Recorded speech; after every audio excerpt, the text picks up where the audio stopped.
하나님의 은혜가 여러분들 가운데 함께 하시기를 주님의 이름으로 축복합니다.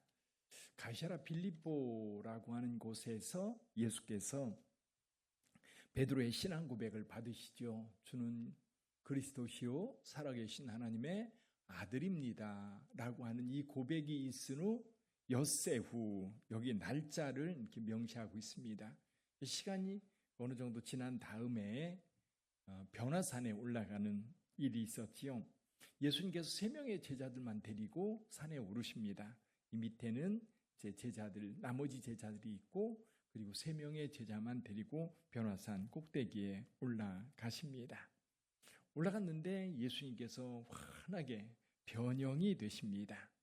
그리고 이제 구름이 쌓이면서 하늘에서 음성이 들리기도 하지요. 그래서 베드로와 야고보와 요한은 그 음성을 듣고 너무 두려워서 여기 정말 정신이 혼미해져 있는 그런 모습. 나중에 보니까 예수께서 그를 깨우는 그런 장면이 오늘 본문의 말씀 가운데 있습니다.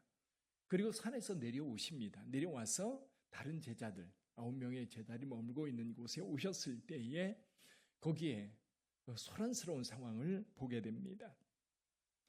그 상황은 아이가 간질, 여기 간질로 번역이 되어 있는데요. 간질로 고생하고 있는 아들을 둔 아버지가 예수의 소문을 듣고 아이를 데리고 예수님을 찾아왔는데 예수님은 안 계시고 제자들만 있는 거예요. 그래서 제자들에게 이 아이를 좀 고쳐다오라고 이야기를 했는데 제자들은 이거 어떻게 해야 될지를 모르는 거예요. 그래서 결국 고치지 못합니다. 그러는 사이에 예수께서 내려오셨는데 이제 사람들이 예수께로 몰려갔을 거 아닙니까? 그 소란스러운 상황 속에서 무슨 일인가 했더니 바로 이 간질에 들린 아들을 둔 아버지가 와서 예수님께 이야기를 합니다. 그때 예수님께서 고쳐줄 생각은 안 하고 먼저 17절 말씀을 해요. 믿음이 적은, 믿음이 없고 패역한 세대요. 이거 누구한테 하는 얘기입니까? 제자들에게 하는 거예요. 제자들에게. 믿음이 없고 패역한 세대여 내가 얼마나 너희와 함께 있으며 얼마나 너희에게 참으리요 그를 이리로 데려오라. 이 제자들을 향해서 답답한 마음을 표현하고 계십니다. 그만큼 제자들과 함께 했다면 이제 제자들도 예수님처럼 병을 고치고 귀신을 쫓아내며 하나님의 능력을 행할 수 있어야 된다라는 말씀인 거지요. 그래서 예수님께서 귀신을 내쫓으니까 귀신이 나가고 아이가 멀쩡하게 되었습니다. 근데 제자들이 조용히 물어봤어요. 예수님, 그럼 우리는 왜 그 귀신을 쫓아내지 못했습니까? 라고 물었더니 20절 말씀하십니다. 뭐라고 말씀하셔요? 너희 믿음이 적은 까닭이니라. 자, 그 믿음이 어느 정도 돼야 됩니까? 믿음이 적다.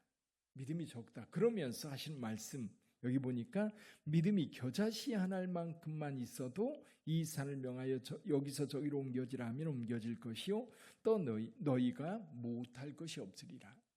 이 결국 제자들에게는 얼마 많은 믿음이 없어요? 겨자씨 하나만도 못한 이 믿음이 없는 겁니다. 그만큼의 믿음만 있어도 이 일들이 다 이루어졌을 텐데 그 믿음조차 없었던 거지요. 가끔 이제 제자들을 책망하셨던 이 예수님의 말씀을 들으면 오늘 우리는 어떨까 생각을 해봐요. 오늘 우리는 어떨까? 우리는 과연 주님 앞에 사람들 앞에 이 믿음을 보이고 있는가? 자, 이 사건이 있은 후에 예수께서 다시 한번 죽으시고 부활하실 것을 제자들에게 말씀하십니다. 이번에는 제자들이 반응이 없어요. 대신 제자들이 근심했다라는 말씀을 하고 있습니다. 그리고 성전세 내는 이야기가 나와요. 성전세. 여러분 이스라엘에 있는 모든 남자들은요. 성전세를 내야 됩니다. 그래서 1년에 반세겔, 한 사람 앞에 반세겔씩 내면 되는 거예요. 근데 성전세 받는 사람들이 이 베드로에게 얘기하는 거예요. 왜 당신 선생님하고 당신들은 이 성전세 안 내냐? 그래서 성전세를 내는 거는 이제 유대인들의 의무이기 때문에 베드로가 그걸 거부하지 않아요. 낸다. 그렇게 얘기를 하고 예수님께 들어갔는데 예수님께서 먼저 아시고 이렇게 말씀하십니다. 시몬아, 내 생각에는 어떠냐? 세상 임금들이 누구에게 관세와 국세를 받느냐? 자기 아들들에게냐? 타인에게냐? 라고 물었습니다. 베드로가 말합니다. 타인에게입니다. 예수님께서는 말씀하시죠. 예수님은 성전세를 낼 필요가 없는 겁니다. 왜? 그는 하나님의 아들이니까요. 그는 하나님의 아들이니까요. 낼 필요가 없는데 예수님께서는 내라고 말씀하셔요. 이유가 뭡니까? 저들이 오해하지 않도록. 오해하지 않도록. 우리가 그들이 실족하지 않게 하기 위하여 성전세를 내라. 그런데 성전세 돈을 어디서 구합니까? 지금 생각해 보면 예수님의 무리들이 지금 돈이 하나도 없다는 것을 알 수 있어요. 이게 베드로에게 말합니다. 바다에 가서 낚시하면 제일 먼저 올라오는 고기가 있을 때 그 입을 열면 이 한 세겔이 있을 거다. 그것 가지고 와서 너와 나를 위해서 성전세를 내라. 이렇게 말씀하십니다. 좀 예수님께서도 하나님의 아들임에도 불구하고 아들로서의 권리 또는 아들로서의 어떤 주장을 할 수 있음에도 불구하고 이 사람들의 이해의 폭을 뛰어넘지 못하는 상황에서는 예수님께서 오히려 그들의 뜻대로 행하는 모습을 보게 됩니다. 오해 없이 행해야 되는 거예요. 우리는 반드시 이렇게 해도 되는데, 이렇게 할 수 있는데, 그럼에도 불구하고 우리 모두를 위해서, 사도 바울은 이런 상황에 대해서 모든 것이 가하나, 이렇게 얘기를, 모든 것이 가하나 다 유익한 것은 아니다. 내 주장이 옳은 거지만 그렇다고 해서 여기 있는 사람들이 다 이해하고 오해 없이 잘 무리 없이 일들이 진행되는 건 아니기 때문에 오해 없이 우리가 해야 될 일을 할 때도 있고 할 수 있음에도 불구하고 하지 말아야 할 때도 있는 거지요. 자, 오늘 저와 여러분들이 좀 더 깊이 생각해 볼 문제는 이 변화산에서 예수님의 변형된 모습을 경험했던 제자들의 모습입니다. 여러분, 저와 여러분들이 신앙생활하면서 영적 경험들을 합니다. 영적 경험이 아니어도요, 하나님의 말씀을 깊이 묵상하다가 그 말씀을 크게 깨달았던 때, 또는 어떤 어려운 상황이 있을 때 하나님께서 지혜를 주시거나 이 문제를 해결해 주셨을 때, 아, 이것은 하나님이 역사하신 거구나 라고 하는 확신이 들 때, 또 어떤 경우는 우연히 정말 우리 마음 뭉클하게 주님의 임재를 경험할 때, 근데 여러분, 이런 것들이요, 잊혀지지 않습니다. 잊어버려지지 않아요. 하나님의 임재를 경험했거나 하나님의 응답, 하나님의 능력을 경험한 것, 그리고 성경 말씀이 정말 비수가 가슴에 꽂힌다라는 말이 있지요. 그런 것처럼 하나님의 말씀이 비수처럼 내 마음에 꽂혀 있을 때 그것들이 잊어버려지지가 않아요. 여기 예수님의 제자들, 아마 이 변화산에서 경험했던 이 경험 평생 잊을 수 있을까요? 언제나 생각이 났을 것 같아요. 가만히 앉아 있다가도 생각이 날 거고, 또 말씀, 이제 제자들이, 사도들이 사람들한테 복음을 전하다가도 언뜻 이 생각이 나서 그들에게 이야기를 했을 거예요. 처음에는 예수님께서 이제 아무에게도, 예수님께서 죽었다가 살아나기 전까지는 아무에게도 이야기를 하지 말라, 그렇게 얘기해서 마음속에 처음에는 이야기를 못하고 그냥 꿍꿍 앓고 있었을지 모르겠어요.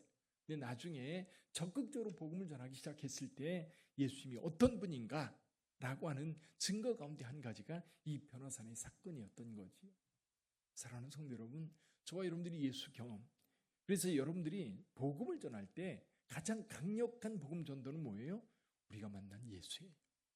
여러분이 만난 예수예요. 어떻게 만나셨어요? 그럼 말씀으로 만나기도 하고, 꿈으로 만나기도 하고, 환상 가운데 만나기도 하고, 또 순간 깨달음으로 만나기도 하고, 어떤 큰 문제 앞에서 주님을 만나기도 합니다. 도저히 해결될 수 없는 그 상황 속에서 주님을 만나게 되는 거예요. 그렇게 여러분들이 경험한 그 예수 그리스도, 그것이 오늘 우리에게 우리의 신앙을 견고하게 붙잡을 뿐만 아니라 우리 주변 사람들에게도 살아계신 우리 하나님의 모습, 살아계신 예수 그리스도의 모습을 분명하게 이야기할 수 있는 겁니다. 여러분, 주님을 한번 만나고 나면요, 이게 평생 갑니다. 평생 가는 거예요. 그래서 요즘에는 무슬림 지역에 있는 무슬림들 가운데 영적 경험을 하는 사람들이 있어요. 근데 그들은 목숨 걸고 예수 믿는다고 이야기를 하는 거예요. 그래서 요즘에도 명예살인 이런 것들이 여전히 횡행하고 있다고 해요. 근데 여러분, 한번 경험하고 나면 잊을 수가 없고 그 영광 가운데 늘 머물러 있게 되는 거거든요. 하나님께서 이런 영적 경험을 주시는 이유는 저와 여러분들이 그 경험을 가슴에 안고 영원토록 주의 백성으로 살게 하기 위해서 주시는 줄 믿습니다. 늘 기억하세요. 또 한 가지는 뭐냐면 이 땅에 삶에 얽매이지 않고 하나님 향해 우리의 삶을 살아가라고 주님께서 주시는 은혜입니다. 영적 경험을 한번 하고 나면 이 세상 것들이 다 상대적으로 보이는 거예요. 너무 큰 것처럼 보이는데 아니에요. 아나운서 출신 가운데 어떤 분이 간증하는 이야기를 들었어요. 정말 잘 나가는 그 언론인이지요. 근데 어느 날 예수를 믿고 그거를 다 내놓고 오직 복음 전하는 일에 몰두하면서 그에게 있어서 세상에서 얻을 수 있는 권력, 세상에서 얻을 수 있는 영향력 이런 것들이 너무 컸음에도 불구하고 주님을 딱 만나고 나니까 이게 별거 아닌 거예요. 아무것도 아닌 거예요. 여러분, 우리에게 영적 경험이라고 하는 건 그거예요. 세상에 얽매이지 않고 주님을 바라보며 살아갈 수 있도록 우리를 이끄시는 주님의 능력이기도 하고요. 성령의 은혜이기도 합니다.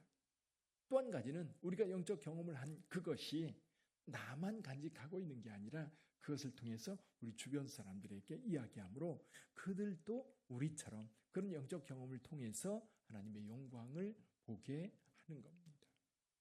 요즘에는 예배 가운데 우리의 부족함이 많습니다. 그럼에도 불구하고 예배로 모일 때 하나님의 임재, 은재, 가슴이 뭉클뭉클할 때가 있어요.